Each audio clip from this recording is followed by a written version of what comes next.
Good morning, Oklahoma, and welcome to Cow-Calf Corner. It's this week's time for the spring edition of our spring checklist in the cow-calf business.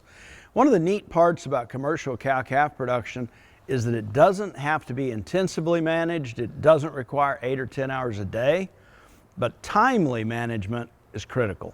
In the state of Oklahoma, we primarily have a warm season grass base, and so if we are looking at native grass pastures, hopefully we've already burned. If we were going to do that, it's a little too late for that management practice. But making that decision of whether or not we need to get down some herbicide to control weeds, typically native grass does not require the inputs and the management that improved grasses would.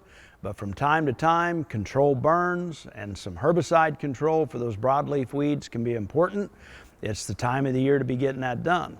If we are dealing with Bermuda grass, Plains bluestem, or some sort of improved forage, those management inputs become more critical. Have we got our fertilizer down? Have we actually taken a look at a rate of nitrogen fertilizer that is going to permit the amount of forage production that we need to sustain our cow herd through the summer months? It's time to be getting that down. And again, herbicide and weed control is critical in those improved grasses in order to maximize the productivity. We want to be getting that done now so we can capitalize on the moisture and we don't have broadleaf weeds gobbling up our soil nutrients or that moisture that we actually have. So pasture management, one of the first things that we think about at this point in the year, we want to make sure we get done in a timely fashion.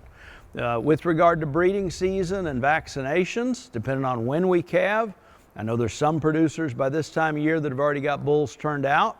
In other cases, we may be getting ready for that, but pre-breeding vaccinations on the cow herd, deworming and fly control, all those things that we want to get done ahead of time and stay on top of through the summer months.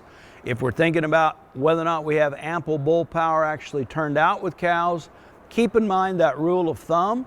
Yearling bulls that have passed a breeding soundness exam should be good to cover about as many cows as they are months of age. So if we've got 15-month-old bulls that turn out, they should be good to get about 15 cows covered. Up to 2 years of age, about 25, and those mature bulls, probably more in the range of 30 to 35 cows per bull, Final thought with regard to the spring checklist, if we've got our herd health under control, our pasture management's in good shape, and we know we've got ample bull power out there, take a look at when those calves were born this spring. It is always good to get that first round of vaccinations. If we've got any castrations or dehorning to do, we want to get that done 2 to 4 months of age on those spring-born calves to set them up for success and give them less health issues as they go on through the chain.